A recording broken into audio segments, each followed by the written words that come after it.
Az önce ifade ettiğim Türkiye'de yaklaşık bir yılı artık bir yıldan fazlasını geride bırakan bir süreç var. Barış ve demokratik toplum süreci. Bu kapsamda aslında geçtiğimiz seneden bu yana çağrılar yapılıyor iktidara. Özellikle iyi niyet adımlarından bahsediliyor ancak artık onları geçmiş durumdayız. İşte yasal düzenlemenin yapılması konuşuluyor ancak bunlar da hala gündemde çok fazla tutulmuyor. Çok fazla mesaj, konu paylaşılmıyor iktidar tarafından. Şunu soralım, şunu sorarak başlayalım. Süreç bir yıldır devam ediyor ancak iktidardan bir adım henüz gelmedi. Bunun sebebi sizce ne olabilir? Şimdi barış ve demokratik toplum süreci diye adlandırılan, daha doğrusu bizlerin öyle adlandırdığı, iktidar tarafından da terörsüz Türkiye diye dar bir alana hapsedilen bu süreç enteresan bir şekilde hem devam ediyormuş gibi görünüyor hem de aslında hepimizin bildiği gibi hayatımızda herhangi bir değişiklik yaratmadan, herhangi bir gelişme olmadan sanki bir oyalama sürecine dönüşmüş gibi bir hal var. Şimdi bunun bir boyutunu elbette ki dünyadaki gelişmelerle falan açıklamak mümkün. Yani işte İran'da savaş var, Türkiye'nin sınırlarında ortalık cehennem gibi. İşte onun dışında konjüktürde bir sürü değişik gelişmeler oluyor vesaire. İktidar da sanki bu sebeple ayak sürüyormuş gibi bir hisse kapılınabilir. Ama işin gerçeği bu değil. İşin gerçeği şu, esas itibariyle belki en son söylenmesi gereken şeyi en baştan söyleyeyim.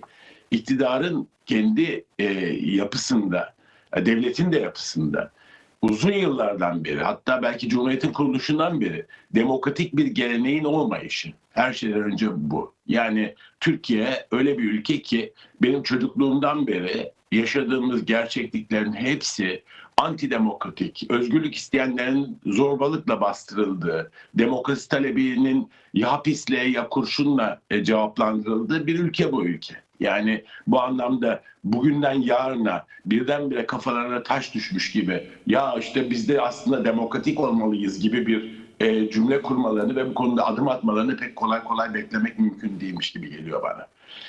Bu çerçevede düşündüğümüzde mesela dünkü Cevdet Yılmaz'ın, Cumhurbaşkanı Yardımcısı Cevdet Yılmaz'ın açıklamalarında dikkat çekici unsur şuydu.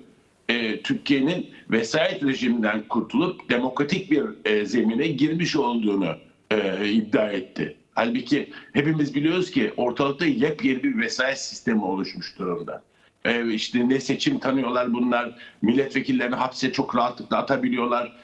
Seçilmiş belediye başkanlarını görevde alıp cezaevine tıkıp yerine kayyumlar atıyorlar. Ve bu konuda da politikalarında da herhangi bir değişiklik söz konusu değil. Bir sürü siyasiyi cezaevlerine tıkabiliyorlar ve bu konuda da herhangi bir gelişmiş bir fikirle sahip değiller. Çünkü başka türlü yönetemeyeceklerini düşünüyorlar. Yani onu da isterseniz izah edebilirim. Tabii. Yani niye başka türlü yönetemediklerini. Tabii. Bunun iki tane esas sebebi var. Bir tanesi o ünlü Türklük Sözleşmesi'nin aslında devletin esas gerektiğini oluşturması. Yani ta 1920'li yılların başlarından itibaren ortaya çıkmış olan farklı ulus ve kimliklerin tasfiye projesi halen devam ediyor. Bu işte Ermenilere karşı uygulanan soykırım, Rumların tehciri, Pontusların başına gelenler, Süryanilerin farklı kimliklerin başına gelenler ve en çok da önemli olanı bir ulus olarak Türkiye'de önemli bir nüfusa sahip olan Kürtlerin üzerinde uzun yıllardır devam eden bir Türkleştirme projesinin devamı halen kendisini göstermeye devam ediyor. Şimdi denilebilir ki demokratik adımlar vesaire tabii çok klasik, hepimiz söylüyoruz. İktidar hala adım atmadı falan. Yasalardan bahsediyoruz, yasal değişikliklerden. Oysa hepimiz biliyoruz ki bu mecliste oluşturulmuş olan komisyon bir sürü olumsuzluklara rağmen bir rapor yayınladı ve raporun içerisinde çok net bir takım ifadeler, işte AİM, AHM kararlarının uygulanması gibi, kayyumların politikalarının ortadan kaldırılması gibi. Ya bunların hiçbirinin yasal bir düzenlemeye ihtiyacı yok. Bu tamamen niyetle ilgili, tamamen toplumu rahatlatmaya yönelik atılması gereken küçük adımlar olarak kendisini gösteriyor. Yani neyi engelliyor bunları? Mesela hasta tutsakları serbest bırakmakta bunları ne engelliyor? Son derece insani bir durum. Ya da kayyum politikasına son verilmesi, seçilmiş belediye başkanlarının görevlerine iadesi için ne bekleniyor ve hangi yasal düzenlemeye ihtiyaç var ki bunları yapamıyorlar?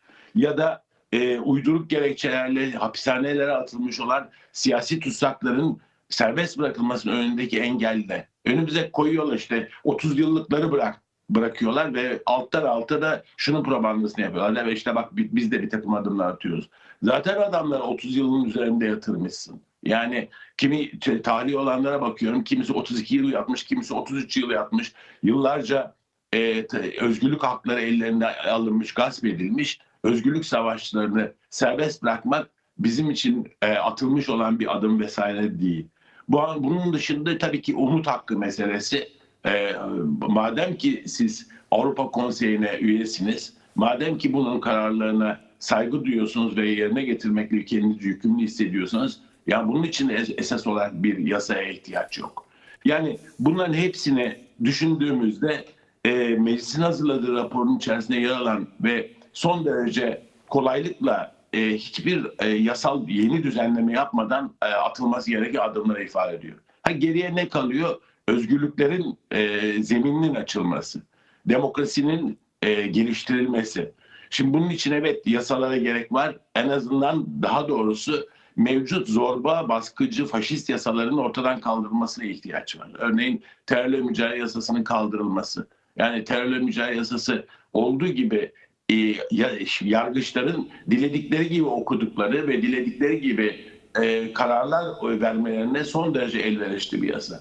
Kimisini terör örgütü üyeliğinden, kimisine üye olmamakla birlikte işte terör örgütüne yardım yataklık yapmaktan, Evet. kimisine propaganda yapmaktan, kimisine övmekten, kimisine Cumhurbaşkanı hakaretten.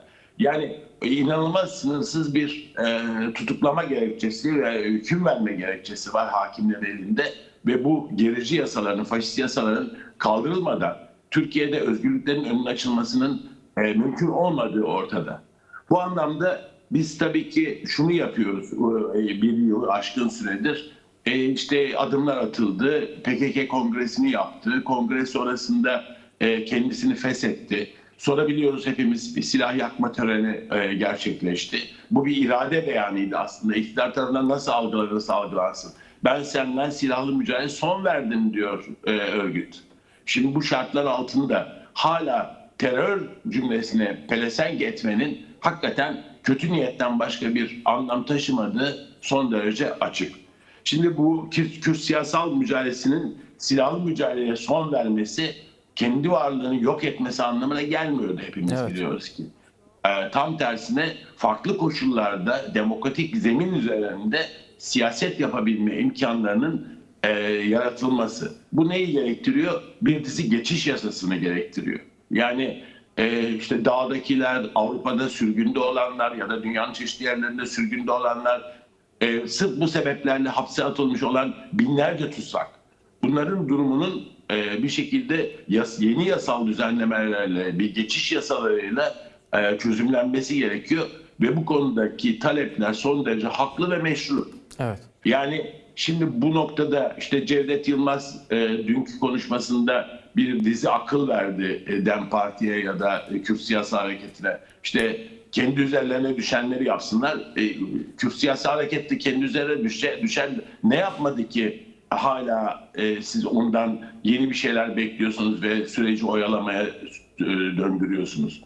Şimdi bir de bir boyutuyla da farklı ve çelişkili açıklamalar gündemde. İşte Cevdet Yılmaz böyle derken, yani Kürt hareketinden adım beklerken, diğer yandan Devlet Bahçeli aceleye getirmemiz lazım, bir an önce halletmemiz lazım gibi cümleler sarf ediyor. Ya da Numan Kurtulmuş benzer cümleler kuruyor. Ama bunun tam tersi cümleler de var ve devletin hangi fikre sahip olduğu, nasıl adımlar atılıp atılmaması konusunda bir netliğe sahip olup olmadığı son derece belirsiz. O belirsizliğinde esas sebebi bu adım atmalarını engelleyen çok ciddi genetik problemlerinin olması. İşte demin ifade ettiğim gibi birincisi Türklük geninin hakikaten iliklerine kadar işlemiş durumda olması. Evet. Yani bundan bir türlü vazgeçemiyorlar. Türkleştirme projesinden vazgeçemiyorlar.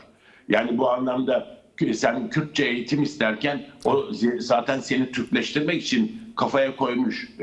Kürtçe eğitimin önünde bu sebeple engel oluyor. Yoksa yani bunun önünde son derece insani olan bu hakların önünde nasıl bir engel oluşturabilirler? Çok belirsiz. Onun dışında tabii kitleler kendi iradelerini beyan ettiler. Örneğin 8 Mart'ta kadınların mücadelesi bize bunu gösteriyor. Ben de o konuya gelecektim zaten, ancak şu soruyu sormak istiyorum. Yani evet, bir taraftan süreç konusunda adım atmayan bir iktidar gerçekliği söz konusu. Zaten bunu halk da dile getiriyor katıldıkları tüm alanlarda. Diğer taraftan partiler de zaten açıklamalarında beyan ediyorlar. Ancak şu da merak edilen bir konu. Yani evet, 1,5 yıldır devam eden bir süreç var.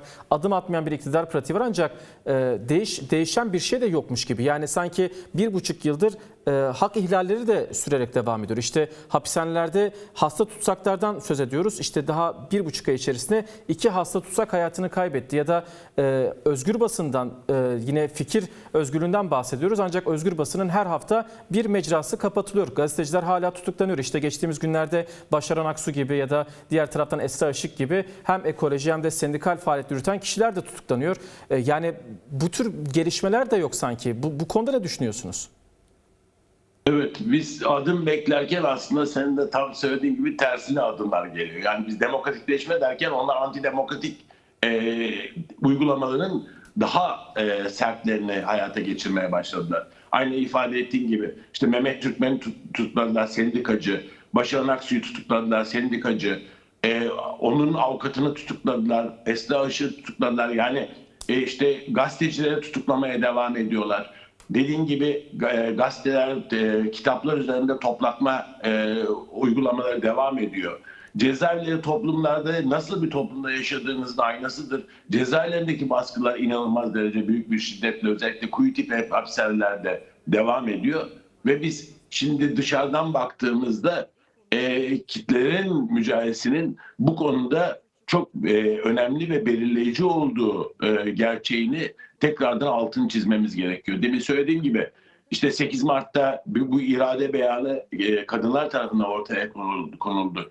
Nevroz'da bu irade beyanı net bir şekilde demokrasi ve özgürlük talepleri net bir şekilde ortaya koyuldu. Ama önümüzde 1 Mayıs var. 1 Mayıs'ta da muhtemelen kitleler kendi özgürlük ve demokrasi taleplerini ortaya koymaya devam edecekler. Ama görünen o ki hala şöyle bir beklenti de var. İşte DEM Parti mecliste yasal düzenlemeler için baskılarını devam ettiriyor iktidar üzerinde.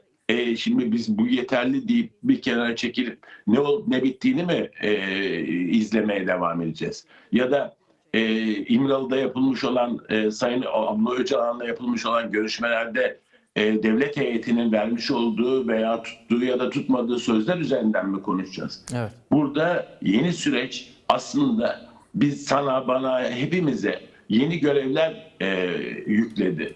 O görevde bir demokratik mücadele görevi. Yani bizim 4 alanda esas itibariyle bütün güçlerimizi seferber etmemiz için önümüzdeki elimizi tutan hiçbir şey yok. Kadın mücadelesi, Kürtlerin özgürlük mücadelesi, ekolojik mücadele ve emek mücadelesi. Şimdi bu mücadele hatlarının aslında en dinamik olan, en dinamik olması gereken mücadele hatlarının birleştirildiğinde ortaya çıkacak olan potansiyelin büyüklüğü iktidara geri bir adım attırabilir ancak. Evet. Yani onun dışında biz süreci kendi dışımızda gelişen ya İmralı Adası'ndaki anlaşmalar üzerinden ya da işte meclisteki karşılıklı müzakereler üzerinden yürütülebilecek bir şeyle sınırlı tutarsak, yani biz taleplerimizi yeterince dile getirmezsek, taleplerimiz üzerinde ne kadar ısrarcı olduğumuzu dosta düşmana herkese göstermeyi bilemezsek, bu konuda iktidarın adım atmasının şartları yok. Açık söylemek gerekirse iktidar demokrasiden hiçbir şekilde nasibini almamış bir iktidar. Yani şu Başaran Aksu'ların en son tutuklanması ya da sendikacılara yönelik bu denli ağır müdahale holdingçi sistemin dikensiz gül bahçesinde rahat rahat sömürü mekanizmasını sürdürmesi için yapılıyor. Kürtlerin haklarının engellenmesi bir halkın kendi varlığını bir statü haline dönüştürmesinin önündeki en büyük engel ve dediğim gibi bu damarlarda gezen Türklük geniyle alakalı olan bir şey bu. İşte ekolojik mücadele çok açık. Sermaye düzeninin madenlerine, sermaye düzeninin toprakları, tarım alanlarını, yaşam alanlarını yok eden sanayileşme projelerinin önündeki bir mücadele hattıdır ve bu sebeple sistemin devamı için ekolojik mücadelenin bastırılması iktidar açısından önemli. Yani önümüzde su katılmamış, çıplak gerçekliğiyle ortada olan bir sermaye iktidarı var ve bu sermaye iktidarının bize demokrasiyi altın tepsi içinde vermesini beklemek hakikaten büyük bir hayal olur. İşte bu sebeple biz demokratik mücadelenin bütün gereklerini yerine getirmeli. Kitlesel olarak varlığımızı ortaya koymalı. Demin söylediğim gibi 4 ana mücadele alanında güçlerimizi birleştirmeli, büyütmeli ve iktidara mecbur kılmalıyız. Evet. Yani toplum ne isterse, ne kadar çok demokratikleşme isterse, özgürlükler ne kadar onun için hava kadar, su kadar değerli olduğunu gösterirse, bunu yığınsal bir şekilde, iktidar zorlayacak şekilde gösterirse ancak biz bir şeyler elde etme imkanına sahip olabiliriz. Evet. Onun dışında izlemek, süreci izlemek, süreçle ilgili yakınmalarımızı devam etmek. Evet, bunlara da devam edelim ama diğer yandan hakikaten Cevdet Yılmaz'ın dediği gibi kendi üstümüze düşeni yapalım. Yani biz onları anlayacakları dilden konuşmaya başlayalım. Daha fazla konuşmaya başlayalım. Evet. İzleyici olmayalım. Mücadele hattını geliştirelim. Esas olanı bu. Evet. Bulunduğumuz her yerde yapmamız gereken şey bu. Bu aynı zamanda çok ciddi bir örgütlenme ağının geliştirilmesi demek. Yani var olanla yetinmek değil, tam tersine güçleri birleştirebilecek, çok sağlam bir demokratik mücadele çatısı altında toparlayacak bir hat oluşturmamız ve bu hat çerçevesinde de güçlü adımlar atıp iktidarı hakikaten köşeye sıkıştırıp mecbur bırakmamız lazım demokratikleşmeye. Evet, evet. Yani demokratikleşmenin olmadığı koşullarda ne yaşandığı hepimizin malumu. İşte sürekli silahlanma, işte sürekli sermaye düzeninin gelişmesi için yapılan zorbalıklar, bunların hepsine bir araya getirdiğinde ortada işte açlık ve yoksulluk sınırı içerisinde yaşayan milyonlarca insan, %90'ın üzerinde insan hakikaten Türkiye'de çok kötü şartlar altında yaşamaya devam eder. Ediyor da yani. Evet.